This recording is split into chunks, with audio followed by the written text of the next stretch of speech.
उर्दू है मेरा नाम, मैं खुसरो की पहेली। उर्दू है मेरा नाम, मैं खुसरो की पहेली।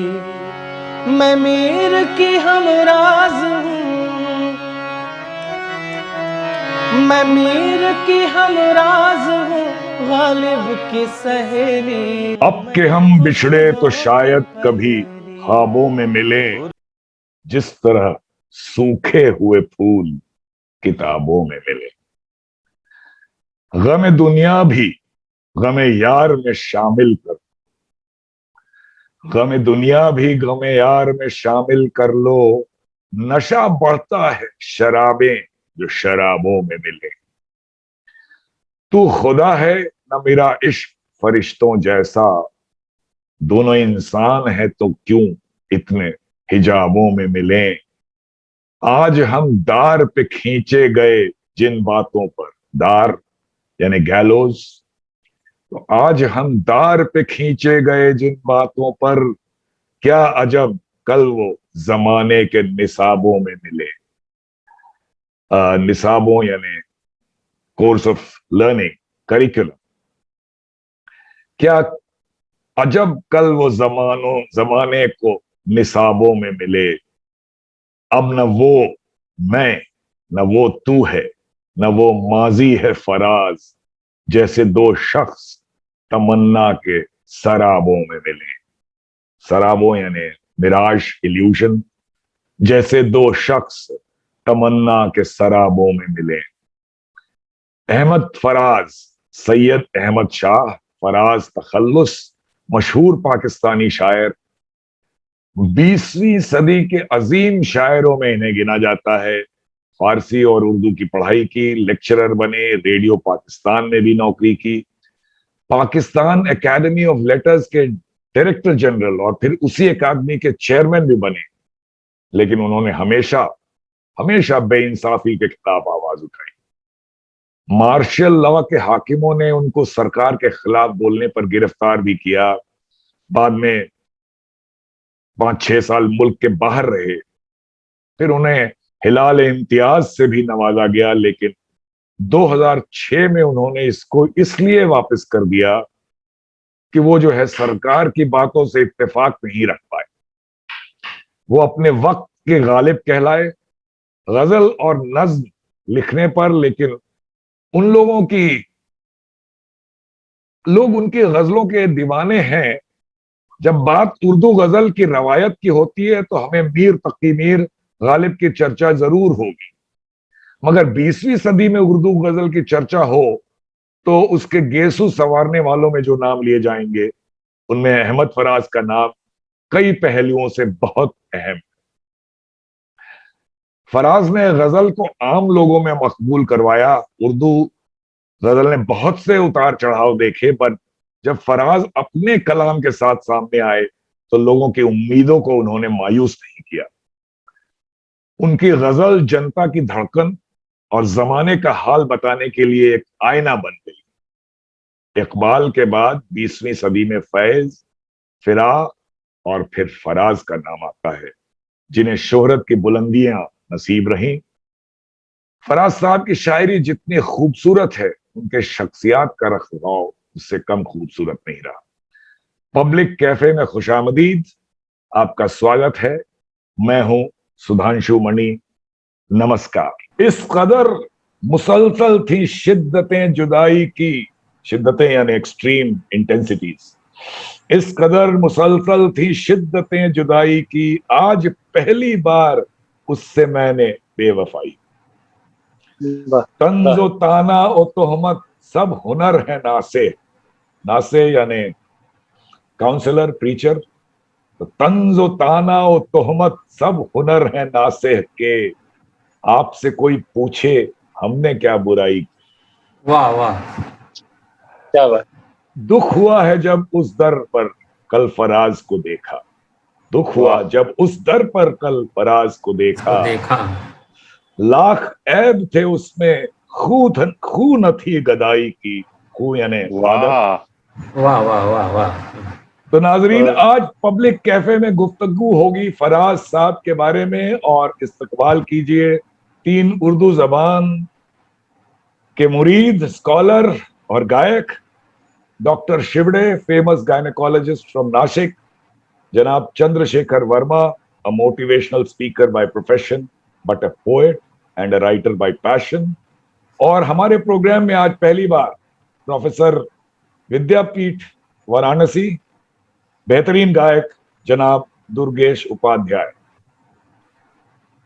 तो नाजरीन, जैसा कि अब दस्तूर बन गया है, आज फराज साहब की चंद गजलें लेके उन पे बातें करेंगे, और मैं चाहूंगा कि आप लोगों को ये गजलें दिखा दूं स्क्रीन पे। अभी कुछ और करिश्मे गजल के देखते हैं फराज, अब जरा जरा लहजा लहजा बदल के देखते हैं। या सुना है लोग उसे आंख भर के देखते हैं, सो उसके शहर में कुछ दिन ठहर के देखते हैं। और तेरी बातें ही सुनाने आए, दोस्त भी दिल ही दुखाने आए। और ये आप सब सुन चुके हैं बार बार कि रंजिश ही सही दिल ही दुखाने के लिए आप फिर से मुझे छोड़ के जाने के लिए आ। और जैसा ये भी दस्तूर है कि हम लोग इस एक पर्ची निकालते हैं, बाजीचा अतफाल है, और देखते हैं कि किसके नाम कौन सी आती है। तो ये 4 गजलों की पर्चियां मेरे सामने हैं, और मैं अब इसमें से निकालूंगा एक एक करके। तो सबसे पहले डॉक्टर शिवड़े साहब, आपके लिए जी। सुना है लोग उसे आंख भर के देखते हैं। क्या बात। जी, वाह, बहुत ही हसीन है। और वर्मा साहब आपके लिए कि अभी कुछ और करिश्मे गजल के देखते हैं। बहुत बढ़िया। और इसके बाद हमारे पास बचती हैं 2 गजल जो मैंने आपको दिखाई। एक तो यही है कि रंजिश ही सही। तो आप लोग की इजाजत हो तो आज का आगाज ही करते हैं इस गजल के साथ। और इससे पहले कि दुर्गेश जी को बोलें कि इसे हमें तरन्नुम में सुनाएं, मैं उसी गजल पे जाता हूं और 2-3 शेर आपसे शेयर करता हूं। उसके बाद सुनेंगे इसको उपाध्याय साहब से कि रंजिश ही सही दिल ही दुखाने के लिए आ फिर से मुझे छोड़ के जाने के लिए आ। तो even if you are unhappy with me, नाराज हो हमसे, इलविल है, हॉस्टिलिटी है, पर मेरे पास तो आओ, just to give me more pain and agony, but do come. आओ, चाहे फिर से मुझे छोड़ के जाओगे, लेकिन आओ तो सही। कुछ तो मेरे पिंदारे मोहब्बत का भरम रख, तू भी तो कभी मुझको मनाने के लिए आ। क्या बात।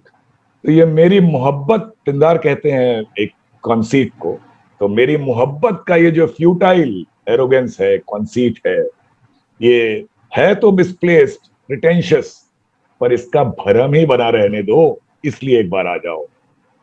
और कभी तो इस मेक बिलीव फॉल्स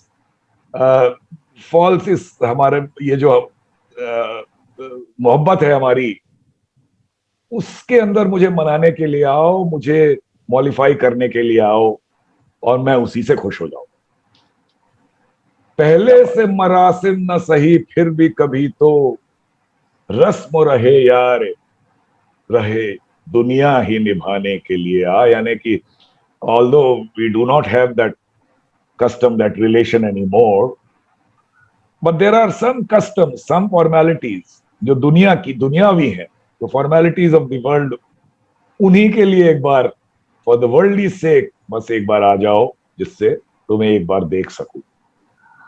तो खैर दुर्गेश जी, आपके पास आते हैं इस गजल के साथ, रंजिश ही सही दिल ही दुखाने के लिए आ। वाह। सबसे पहले तो मैं काशी नगरी, जिसको हम जिंदा शहर बनारस कहते हैं, से मैं सबको आदाब प्रणाम और गुड आफ्टरनून कहता हूँ। और बहुत ही मुबारक एक समय है, घड़ी है।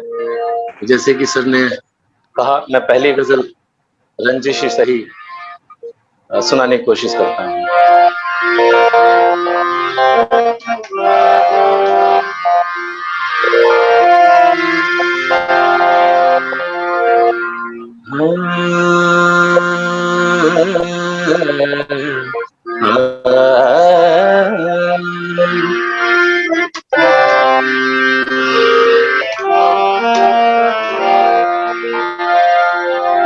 रंजिशी सही, वाह वाह वाह, रंजिश ही सही, दिल ही दुखाने के लिए रंजिशी सही, दिल ही दुखाने के लिए फिर से मुझे छोड़ के जाने के लिए रंजिश ही सही, दिल ही दुखाने के लिए रंजिश ही सही।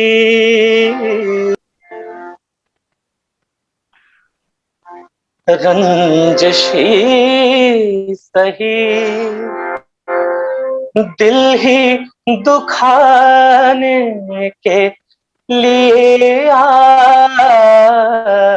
रंजिश ही सही, फिर से मुझे छोड़ के जाने के लिए रंजिश ही सही, दिल ही दुखाने के लिए रंजिश ही सही। कुछ तो मेरे पिंदारे मोहब्बत का भरम रख, कुछ तो मेरे पिंदारे मोहब्बत का भरम रख, तू भी तो कभी मुझको मनाने के लिए रंजिश ही सही, दिल ही दुखाने के लिए रंजिश ही सही। किस किस को बताएंगे जुदाई का सबब हम, किस किस को बताएंगे जुदाई का सबब हम, तू मुझसे खफा है तो जमाने के लिए रंजिश ही सही, दिल ही दुखाने के लिए रंजिश ही सही, फिर से मुझे छोड़ के जाने के लिए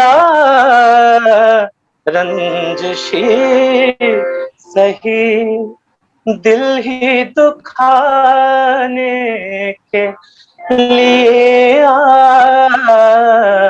रंजिश ही सही। वाह भाई वाह, बहुत ही बढ़िया, वाह दुर्गेश जी, बहुत ही बढ़िया, कमाल कमाल कर दिया आपने। शहरे शहरे बनारस से और खास तौर से आपके साथ आज ये प्रोग्राम करने में बहुत आनंद आ रहा है, बहुत अच्छी। तो डॉक्टर साहब बहुत बढ़िया दुर्गेश जी, आपके पास आते हैं, ये सुना है लोग उससे आंख भर के देखते हैं, इसमें आपसे पहले कि आप शुरू करें, एक शेर इसका मुझे बहुत पसंद है। तो सुना है जब से हमाइल है उसकी गर्दन में, हमाइल यानी एपुलेट जो नेकलेस में लगाते हैं लोग, तो सुना है जब से हमाइल है उसकी गर्दन गर्दन में में मिजाज और ही लालो गुहर के देखते हैं। वाह वाह वाह वाह, वाह, वाह। जी जी डॉक्टर जी शिवडे आप। जी, मैं डॉक्टर रविंद्र शिवदे, नासिक नगरी से सबको मेरा सलाम। आपने बनारस का रस तो ले ही लिया। बनारस एक मुकद्दस नगरी है भारत की, वैसे ही हमारी नासिक नगरी जो है उसे दक्षिण काशी कहते हैं, जनूबी काशी, क्योंकि भगवान राम यहाँ पर 14 साल के लिए मकीम थे। तो नासिक नगरी से सबको मेरा सलाम। इस प्रोग्राम के इनकाद के लिए सुधांशु मणि साहब का मैं शुक्रगुजार हूँ, उन्होंने मुझे इसमें शिरकत करने का मौका दिया। तो दोस्तों, आज इस महफिल में गुफ्तगू हो रही है जनाब अहमद फराज साहब की, जो बर्रे सगीर के एक बहुत बड़े शायर माने जाते हैं। पाकिस्तान में फैज़ अहमद फैज़ साहब के बाद जनाब अहमद फराज का नाम दिया जाता है। उनकी शायरी को बेहद मकबूलियत मिली, जैसा कि वो खुद ही कहते हैं, और फराज चाहिए कितनी मोहब्बतें तुझे, माओ ने तेरे नाम पर बच्चों का नाम रख दिया। हाँ, मेरे ख्याल में ये शेर उनके कब्र पर भी दर्ज है। तो फराज साहब की शायरी जो थी वो बिल्कुल एक सूली तो नहीं थे, उसमें कई रंग पाए जाते हैं, जैसे कि हुस्न इश्क का रंग है, एहतजाज का रंग है। तो इन सब रंगों में एक ही रंग आज हम चुनेंगे, वो है हुस्न इश्क का रंग। हुस्न इश्क का रंग वैसे उर्दू शायरी के लिए तो अनोखा नहीं है, उर्दू शायरी के आगाज से ही हुस्न इश्क की बात चलते आ रही है।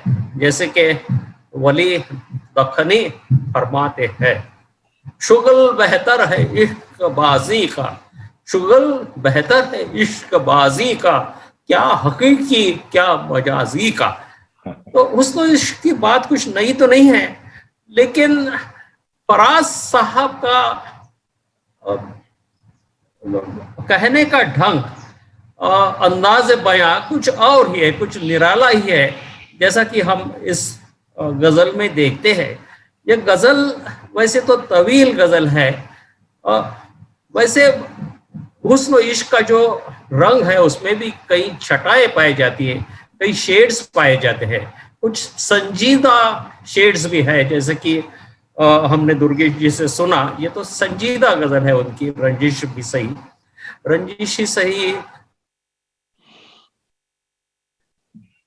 ये जो गजल है, सुना है लोग उसे आंख भर के देखते हैं, ये गजल तो खालिस रोमांटिक गजल है। तो ये रंग भी आप देख लेते हैं। इस गजल में माशूक के हुस्न का बयान है सिर्फ, और कुछ नहीं है। लेकिन देखिए कैसे निराले ढंग से ये बयान फराज साहब ने पेश किया है। सुना है लोग उसे आंख भर के देखते हैं, सो उस शहर में कुछ दिन ठहर के देखते हैं। ये तो एक मुसलसल गजल है, और इसमें ये जो लफ्ज है सुना है, ये मुकर्रर होते चला आता है। ऐसा शायद ही उर्दू गजल में मैंने देखा है। ये एक निराली गजल है, तवील गजल है, इसमें बहुत सारे शेर हैं, और सब के सब शेर जो है वो माशूक के हुस्न का बयान ही करने वाले शेर है, लेकिन बहुत निराले अंदाज से लिखे गए हैं। सुना है रब्त है उसको खराब हालों से, सो अपने आप को बर्बाद करके देखते हैं। तो यहाँ तक आशिक की तैयारी है कि खुद को बर्बाद करने के लिए भी तैयार है, क्योंकि उसने सुना है कि जो माशूका है उसको खराब हालों से रब्त है, यानी जो अनफॉर्चुनेट है, जो विक्टिम्स है, उनसे वो राब्ता रखती है।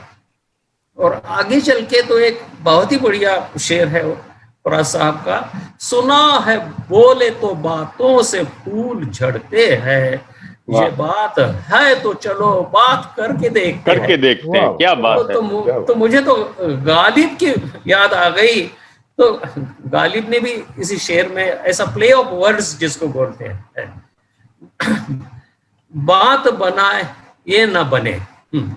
तो ये जो गालिब का शेर है वैसे ही प्ले ऑफ वर्ड्स यहाँ पर फराज साहब ने किया है। सुना है बोले तो बातों से फूल झड़ते हैं, ये बात है तो चलो बात करके देखते हैं। ये बहुत ही उम्दा, बहुत ही प्यारा ये शब्दों का खेल है। और आगे जो शेर आते हैं, सुना है रात उसको चांद तकता रहता है, सितारे बामे फलक से उतर के देखते हैं। तो ख्यालों की उड़ान जो भरी है फराज साहब ने इसमें। सुना है दिन को उसे तितलियां सताती है, सुना है रात को जुगनू ठहर के देखते हैं। और आगे तो हाँ, तो कल्पना की उड़ान जो है फराज साहब की, वो देखिए कितनी बुलंदी पर पहुंचती है। सुना है हश्र है उसकी गजाल सी आंखें, हश्र यानी आखिरत, यानी जो कयामत का दिन है उसे हश्र कहते हैं। तो उसकी गजाल यानी हिरन, गजाल सी आंखें जो उसकी है वो बिल्कुल कयामत ढाती है। सुना है उसको हिरन दश्त भर के देखते हैं। तो हिरन जो है, तो दश्त के जो हिरन है, सहरा के डेजर्ट के जो हिरन है, वो हिरन भी उसे आंख भर के देखते हैं। इतनी हसीन उसकी आंखें हैं, गजाल की आंखों के जैसी। सुना है रात से बढ़कर है काकुले उसकी, काकुल की मानी है केश यानी हेयर। तो ये तो उर्दू शायरी का एक स्टैंडर्ड सिमिली जिसे बोलते हैं, लेकिन कितने हसीन ढंग से फराज साहब ने इसे पेश किया है।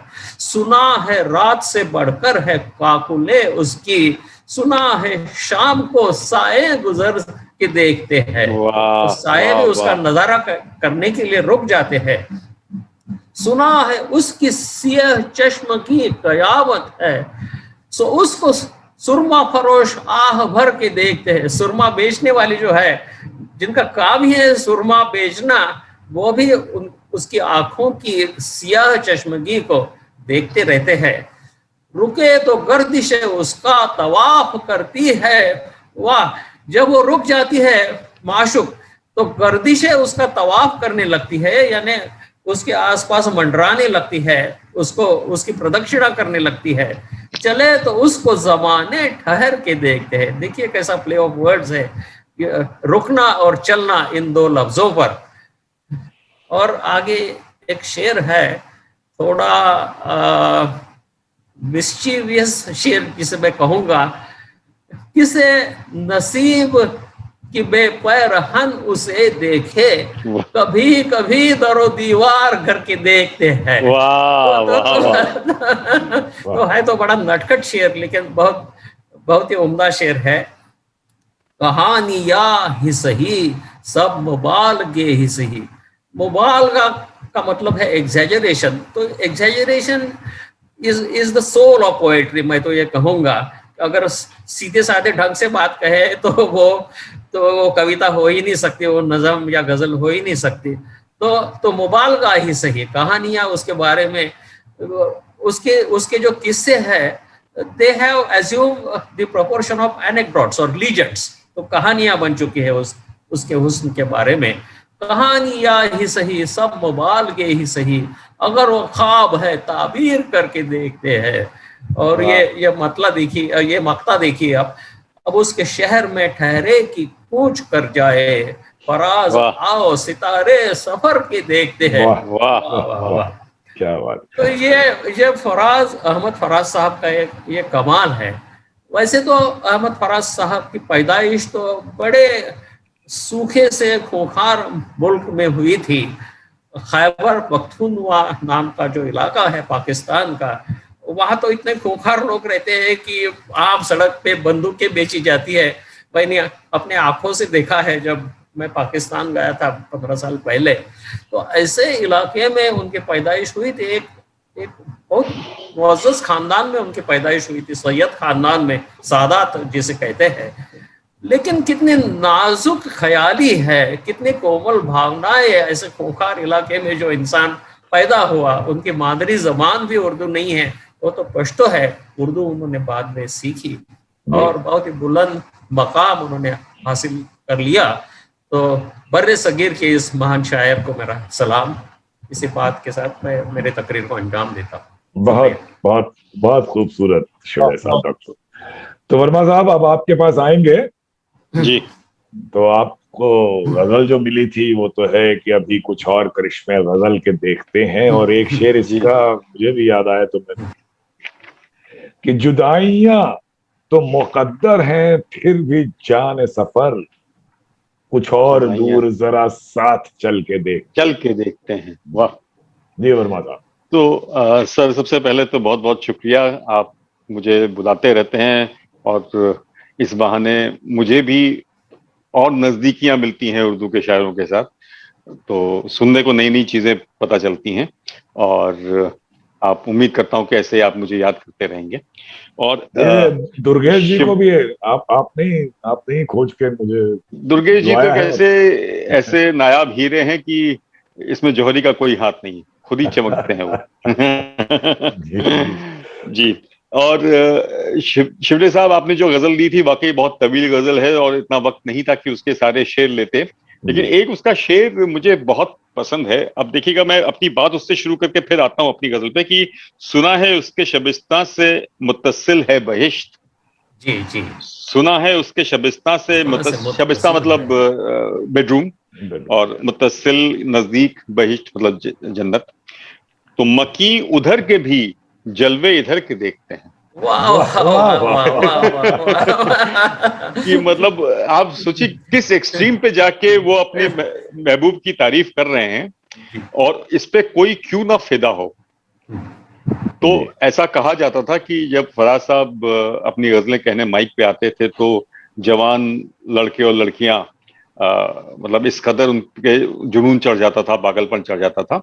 और हालांकि ये बात मैं किसी वैलिडेशन के साथ तो नहीं कह रहा हूं, लेकिन जो मैंने सुना है मैं वो बता रहा हूं कि जॉन एलिया साहब को थोड़ी सी ईर्ष्या की भावना थी फराज से, और ये बड़ा एक दोनों में एक कंपटीशन सा चलता था कि यंगस्टर्स को कौन ज्यादा मुतासिर कर रहा है। तो एक ये तो ऑन रिकॉर्ड जॉन एलिया ने कहा है कि फराज साहब जो थे वो बीए के छात्रों के शायर थे, तो उनको वो बहुत अच्छा शायर मानने को तैयार नहीं थे। और फराज साहब को इससे कोई नुकसान नहीं था क्योंकि जो सेगमेंट यंगस्टर्स का था, देखिए आज की तारीख में भी आप हाफी को सुनते हैं, तहजीब हाफी को, तो वो यंगस्टर्स से एकदम जुड़ा हुआ है। और ये जो यंगस्टर्स आज हैं वो कल जाके आपको मान देते रहेंगे लगातार। तो फराज साहब को इससे नुकसान नहीं था। तो हमारा भी फराज साहब से जो नाता हुआ वो उस शेर से हुआ जो हजारों लाखों लड़के लड़कियों ने शेर पढ़ा और उसको कहीं ना कहीं इस्तेमाल किया कि अब के हम बिछड़े तो शायद कभी ख्वाबों में मिलें और जिस तरह सूखे हुए फूल किताबों में मिले। तो जो जिसने भी अपनी किताब में कोई गुलाब या कोई कली रखी थी उसके साथ ये शेर जुड़ा हुआ है। ये सबके दिल की बात थी एक तरह से। तो अब वापस आते हैं अपनी गजल पे जो मुझे आज जिस पे बात करनी है। देखिए इसको कहने से पहले मणि साहब मैं एक चीज बताऊं जो मैंने अपने गुरु से सीखी थी कि गजल को कहने के दो तरीके होते हैं। एक तरीका तो यह है जो उसका दार्शनिक पहलू यानी उसकी जो फिक्र है, और दूसरा यह है कि जो आप शब्दों की बात करते हैं, जैसा अभी गालिब के और फराज साहब के वर्ड प्ले की बात की शिवदे साहब, तो कुछ शायर तो सिर्फ वर्ड प्ले से अपनी बात कहते हैं। उनका बड़ा सीधा साधा सीधे साधे शब्द होते हैं, उसी में वो घुमा फिरा के अपनी बात कहते हैं और बड़ी गंभीर बात कभी कभी निकल आती है। और कुछ के ऐसे शेर होते हैं जिसमें कि पहलू जो है वो थोड़ा निहा होता है, छिपा होता है और काफी एनालिसिस के बाद समझ में आता है। हालांकि आप ये बात भी कह सकते हैं, हालांकि इसको थोड़ा मजाक में लें पर ले सकते हैं कि आप कभी ताजमहल जाएं और गाइड से कहें कि मुझे दिखाओ ताजमहल, तो वो ताजमहल के बारे में ऐसी ऐसी बातें बताता है जो शाहजहां को भी नहीं पता होती हैं। मतलब वो शाहजहां को भी नहीं पता थी, वो गाइड को पता होती है। तो अक्सर क्या होता है कि हम लोग जब गजलें पढ़ते हैं तो जरूरी नहीं कि शायर ने उस पहलू को अपनी जहन में रखा हो, पर पढ़ने वाला अपना पहलू उसमें देख लेता है। तो ये जो गजल है इसमें बड़े आमतौर पे, मतलब एक दो शेरों को छोड़ दीजिए तो बड़े आसान से शब्दों में, बहुत जिसको कहते हैं बोलचाल की भाषा में ये गजल कही गई है कि अभी कुछ और करिश्मे गजल के देखते हैं, फराज अब जरा लहजा बदल के देखते हैं। अब देखिए, मतलब अगर आप एक्सपर्ट से पूछें तो कहेंगे साहब क्या बात कही, कोई ऐसी मतलब बहुत बड़ी बात तो नहीं कही है, इतनी गजल का इसको मतला बनाने के लिए ऐसा क्या था। पर फैक्ट ये है कि ही इज चैलेंजिंग। वो एक जो कस्टमरी गजलें हैं, जो एक ट्रेडिशनल गजल का फॉर्म है, उसको चैलेंज कर रहे हैं कि अब करिश्मा, अभी तक जो आपने गजल को जुल्फों और शम्मा परवाने में कैद कर रखा था, इसको थोड़ा सा चैलेंज किया जाए, उसको तोड़ा जाए, तो अब लहजा बदल के देखते हैं। तो करिश्मा गजल का अब निकलेगा भाई। अभी तक तो जो हुआ, अब मैं आपको नए करिश्मे, और रिजल्ट हम सबके सामने है। वो करिश्मा जो अभी गजल आपने शिवदीप जी सुनाई, वो करिश्माई गजल है वो। तो वो करिश्मे गजल के देखते, अभी कुछ और करिश्मे गजल के देखते हैं, फराज अब जरा लहजा बदल के देखते हैं, और जुदाइयां तो मुकद्दर हैं फिर भी जाने सफर, कुछ और दूर जरा साथ चल के देखते हैं। एक साहिर साहब का गीत है जो फिल्म में यूज हुआ है कि कहते हुए डर सा लगता है कह के बात न खो बैठूं, जो ये जरा सा साथ मिला है वो भी साथ न खो बैठूं। तो ये थॉट कभी कभी जब हम लोग जवान होते हैं तो ये दिमाग में आता है कि ये तो मालूम है कि हम हासिल नहीं होना है कुछ, लेकिन जितनी देर है हमारे साथ उतनी देर उस मोमेंट का लुत्फ उठाना चाहिए। तो ये बात है कि कुछ और दूर जरा साथ चल के देखते हैं, और रहे वफा में हरीफे खिराम कोई तो हो। अब ये हरीफे खिराम यानी कोई आपके साथ चलने वाला का प्रतिद्वंदी है।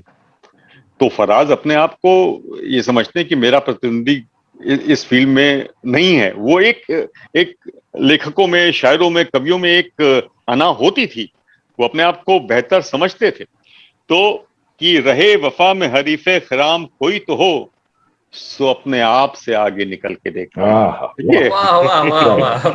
आप देखिए, मतलब हम सबको ये मोटिवेशनल स्पीकर होने के नाते भी मैं ये कहता हूँ, you have to excel yourself, आपको अपने से आगे निकलना है।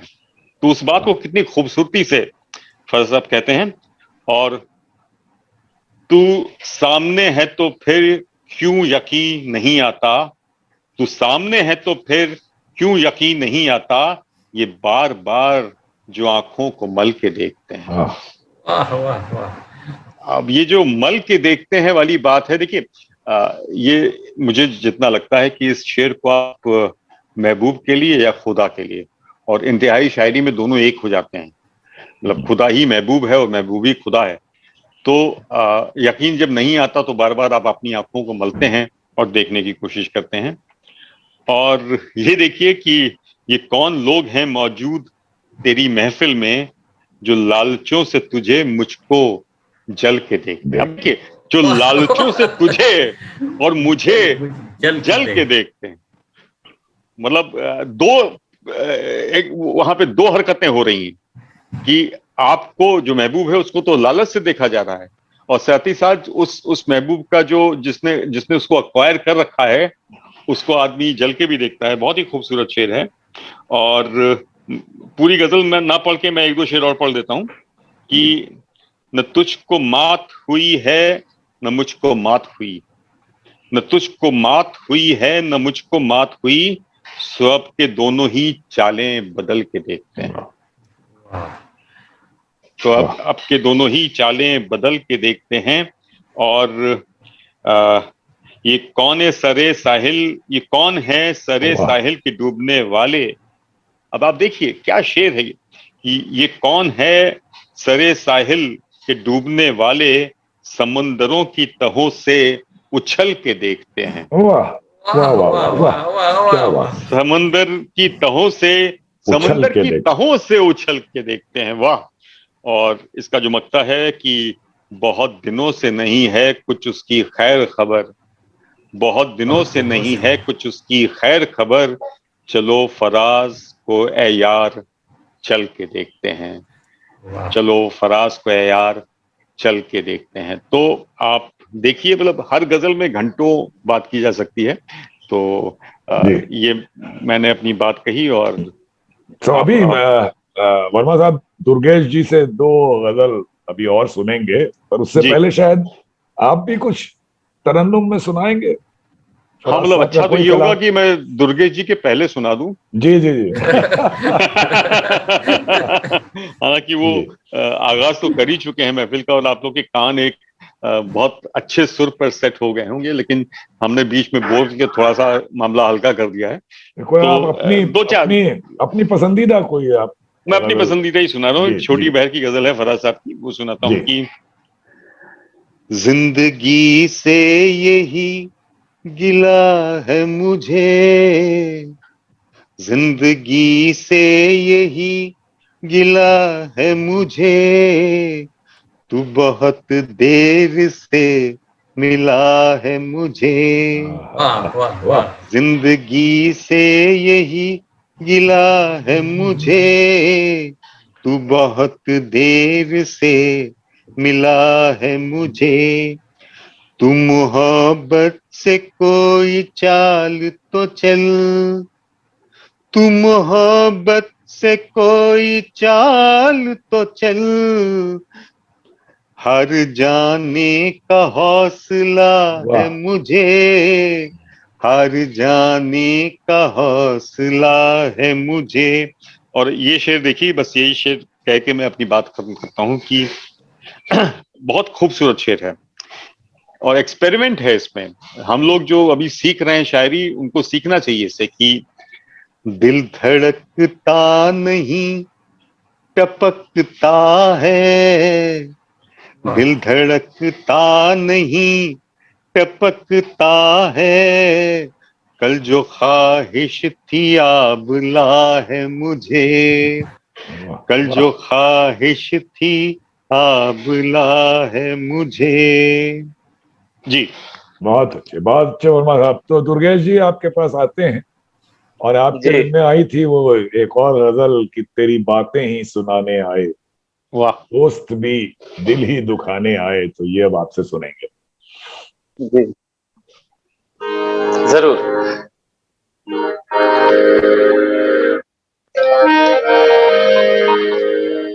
तेरी बातें ही सुनाने आए, ये बस 1-1.5 घंटे पहले मैंने ये धुन बनाई है आप लोग बहुत खाते।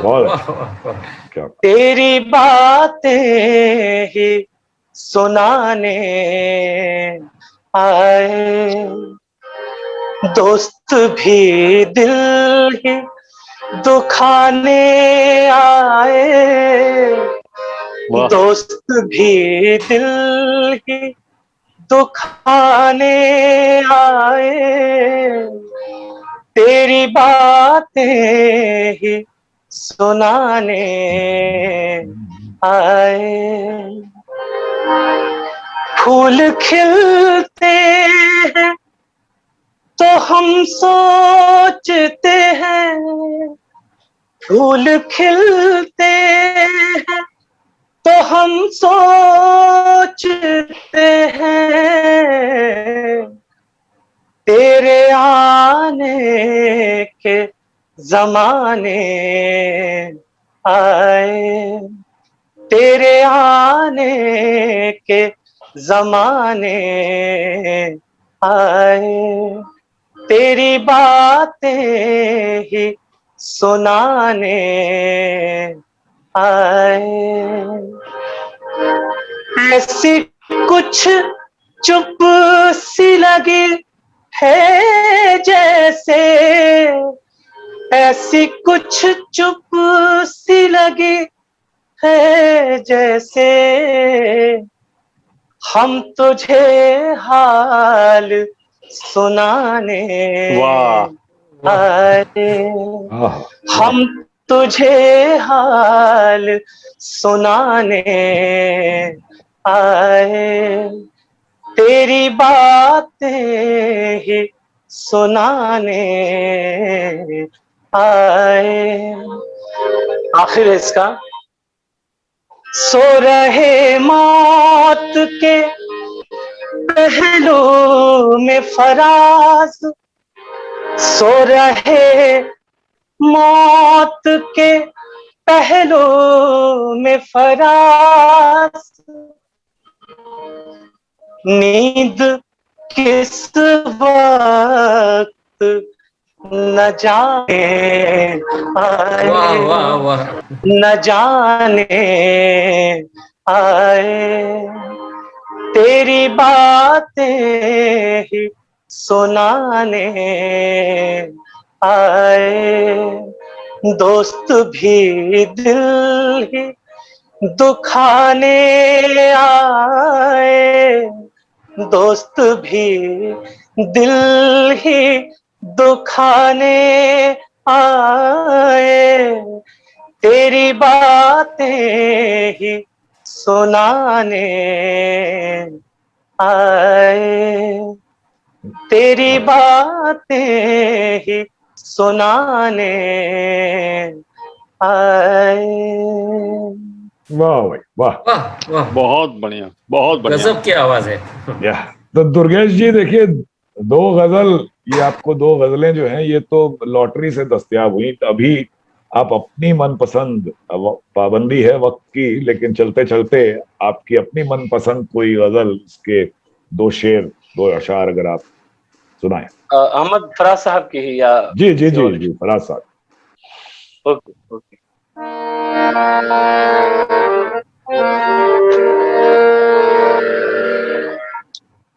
दोस्त बनकर भी नहीं साथ निभाने वाला, वाह, वाह ये भी वाह, ताजी धुन है आज की ही। जी जी, दोस्त बनकर भी नहीं साथ निभाने वाला, वही अंदाज है जालिम का जमाने वाला, वही अंदाज है जालिम का वाह वाह, जमाने वाला।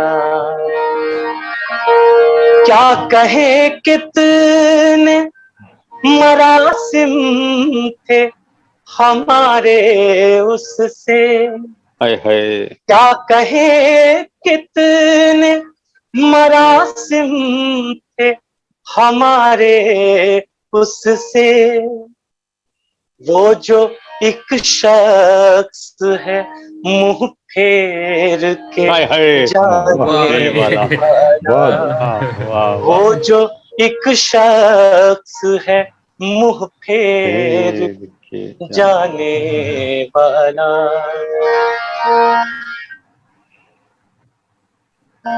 तेरे होते आ जाती थी सारी दुनिया, तेरे होते हुए आ जाती थी सारी दुनिया।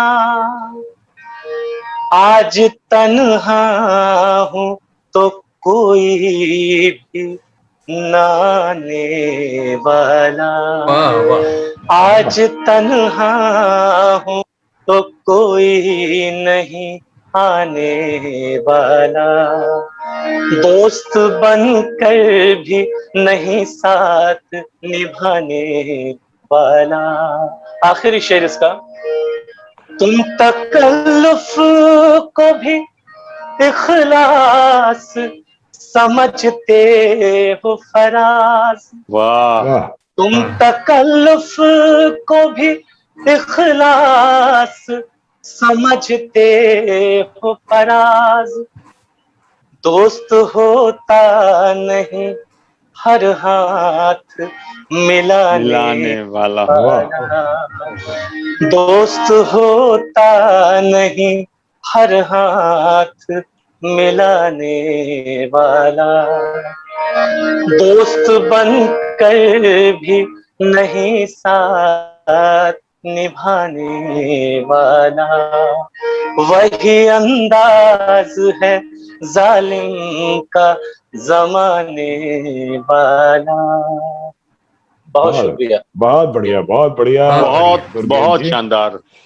तो वर्मा साहब, बहुत मजा आपने आया।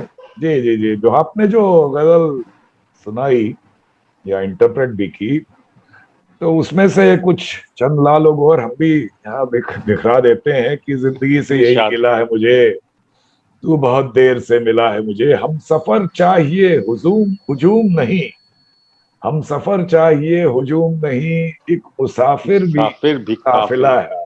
वाह वाह। और कोहकन हो कि कैस हो कि फराज, कैस यानी मजनू का जो असली नाम था कि कोकन फरहाद, कोकन हो फराज। कि कैस हो कि फराज, सब में एक शख्स ही मिला मुझे। तो वाह नाजरीन, बंदगी हमने छोड़ दी है फराज, क्या करें लोग जब खुदा हो जाए। वाह। वाह। शिवड़े, डॉक्टर शिवड़े साहब, वर्मा साहब, दुर्गेश जी, आज आपके साथ ये प्रोग्राम करके बहुत आनंद आया। उम्मीद है आपसे फिर मिलते रहेंगे इस प्रोग्राम में। और नाजरीन, उम्मीद है आपको हमारा ये प्रोग्राम पसंद आया। पब्लिक कैफे में अगले मंगलवार फिर मुलाकात होगी, तब तक के लिए इजाजत दीजिए। नमस्कार। अगर आपको दी पब्लिक के कार्यक्रम पसंद आते हैं तो इन्हें लाइक करें। अगर आप इस वीडियो को YouTube पर देख रहे हैं तो चैनल को सब्सक्राइब करें, और अगर आप इसे Facebook पर देख रहे हैं तो दी पब्लिक के पेज को लाइक करें। अगर आप चाहते हैं कि हम निष्पक्ष पत्रकारिता को जारी रखते हुए आपसे जुड़े मुद्दों पर सवाल उठाते रहें तो हमें सहयोग करें। आपका छोटा से छोटा सहयोग भी इस मुहिम को जारी रखने में हमें ताकत देगा। डोनेट करने के लिए डिटेल्स जो हैं वो डिस्क्रिप्शन बॉक्स में दी गई हैं। धन्यवाद।